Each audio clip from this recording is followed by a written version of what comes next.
ایران کے ساتھ جنگ کا نقشہ یمن کے حوثیوں نے کیسے ہمیشہ کے لیے بدل دیا؟ آئیے دیکھتے ہیں کہ اس جنوبی محاذ نے عالمی طاقت کے توازن کو کس طرح ہلا کر رکھ دیا۔ تو سب سے پہلا اور اہم سوال یہی ہے کہ بھائی صرف ایک نیا محاذ، صرف ایک نیا کھلاڑی ایک بڑے اور چلتے ہوئے تنازع کا رخ پوری طرح سے کیسے موڑ سکتا ہے؟ دیکھیں، پورے ایک مہینے تک یعنی 28 فروری 2026 سے ایران جنگ ایک محدود اور براہ راست تصادم تھی۔ سب کو معلوم تھا کہ کون کہاں لڑ رہا ہے، لیکن پھر 28 مارچ کی تاریخ آئی اور اس ایک دن نے سب کچھ بدل کر رکھ دیا۔ اور یہ تبدیلی کیا تھی؟ اچانک جنوبی محاذ یعنی سدرن پنسر حرکت میں آ گیا۔ حوثی تحریک جو ایک مہینے سے بظاہر اسٹریٹجک صبر کا مظاہرہ کر رہی تھی، اب کھل کر دشمنی پر اتر آئی۔ اور ذرا اس کشیدگی کے بڑھنے کی رفتار تو دیکھیں، یہ سب کچھ پلک جھپکتے میں ہوا۔ 27 مارچ کو ایک وارننگ جاری کی گئی، 24 گھنٹے سے بھی کم وقت میں 28 مارچ کی صبح سویرے یمن سے اسرائیل کی طرف ایک بیلسٹک میزائل داغا گیا۔ صرف 15 منٹ بعد جنوبی اسرائیل کے شہر بیرشیبا میں خطرے کے سائرن گونج اٹھے، اور صبح ہوتے ہوتے حوثیوں نے باضابطہ طور پر حملے کی ذمہ داری بھی قبول کر لی۔ بس چند ہی گھنٹوں میں ایک نیا محاذ پوری طرح سے کھل چکا تھا۔ تو یہ پہلا حملہ تھا کیا؟ یمن کے حوثی کنٹرول والے علاقے سے داغا گیا ایک میزائل۔ اس نے تقریباً 1600 کلومیٹر کا حیران کن فاصلہ طے کیا۔ حوثیوں نے کہا کہ ہدف حساس فوجی ٹھکانے تھے، لیکن ہوا کیا؟ اسے اسرائیل کے ایرو ڈیفنس سسٹم نے فضا میں ہی کامیابی سے روک لیا۔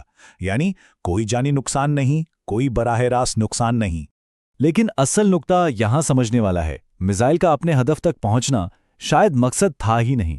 اس اقدام کا اصل کمال، یا یوں کہیں کہ خطرہ، اس کے اسٹریٹجک اثر میں تھا۔ جنگ میں داخل ہو کر حوثی ایران کے لیے ایک فورس ملٹی پلائر بن گئے، مطلب کہ اچانک میدان جنگ 1600 کلومیٹر تک پھیل گیا۔ اس نے امریکہ اور اسرائیل کو مجبور کر دیا کہ وہ اپنے اہم فوجی وسائل کو تقسیم کریں اور دوسری جگہوں پر بھیجیں، اور ہر میزائل کو روکنے کے لیے ایک انتہائی مہنگا انٹرسیپٹر استعمال ہوتا ہے۔ تو یہ صرف دھماکوں کی جنگ نہیں رہی، یہ وسائل ختم کرنے کی جنگ بن گئی، جس نے زبردست نفسیاتی اور مالی دباؤ ڈالا۔ اور یہ کوئی اچانک لیا گیا فیصلہ نہیں تھا، یہ ایک واضح پیغام تھا۔ حملے سے صرف ایک دن پہلے حوثی فوجی ترجمان بریگیڈیئر جنرل یحییٰ سری نے صاف صاف کہا تھا، ہماری انگلیاں ٹریگر پر ہیں۔ یہ ایک سوچا سمجھا منصوبہ بند اقدام تھا، جسے زیادہ سے زیادہ اثر ڈالنے کے لیے ڈیزائن کیا گیا تھا۔ میزائل حملے نے تو صرف فوجی محاذ کھولا، لیکن یہ تو صرف کہانی کی شروعات تھی۔ اصل اور ممکنہ طور پر زیادہ تباہ کن خطرہ کہیں اور تھا۔ آبنائے باب المندب، یہ وہ مقام ہے جہاں جغرافیہ میزائلوں سے بھی زیادہ طاقتور ہتھیار بن جاتا ہے۔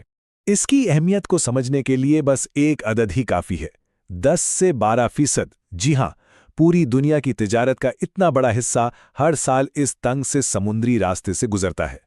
یہ ہے باب المندب یعنی آنسوؤں کا دروازہ، ایک بہت ہی تنگ صرف 29 کلومیٹر چوڑی سمندری گزرگاہ جو بحیرہ احمر کو خلیج عدن سے ملاتی ہے۔ یہ نہر سوئز کے راستے ہونے والی تمام تجارت کے لیے ایک لازمی گیٹ وے ہے۔ یہ صرف ایک بحری راستہ نہیں، یہ عالمی معیشت کی شہرگ ہے۔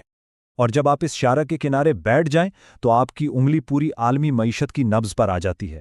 اب خطرہ صرف فوجی نہیں رہا، اب بات ہے عالمی تجارت کو ایک ہتھیار بنانے کی، جو اس ایک محاذ سے پوری دنیا میں معاشی جھٹکے بھیج سکتا ہے۔ اچھا، تو یہ معاشی جھٹکا عملی طور پر کیسا دکھے گا؟ یہ ایک لہر کی طرح پھیلتا ہے۔ سب سے پہلے تو جہازوں کو افریقہ کے گرد ہزاروں میل کا لمبا اور خطرناک راستہ اختیار کرنا پڑتا ہے۔ اس سے ان کے سفر میں 10 سے 14 دن کا اضافہ ہو جاتا ہے۔ اس کی قیمت؟ ہر سفر پر صرف ایندھن کا خرچی $10 لاکھ سے زیادہ بڑھ جاتا ہے، اور نتیجہ عالمی سپلائی چینز میں خلل پڑتا ہے اور پوری دنیا میں توانائی کی قیمتیں آسمان سے باتیں کرنے لگتی ہیں۔ اور یہ کوئی فرضی بات نہیں ہے۔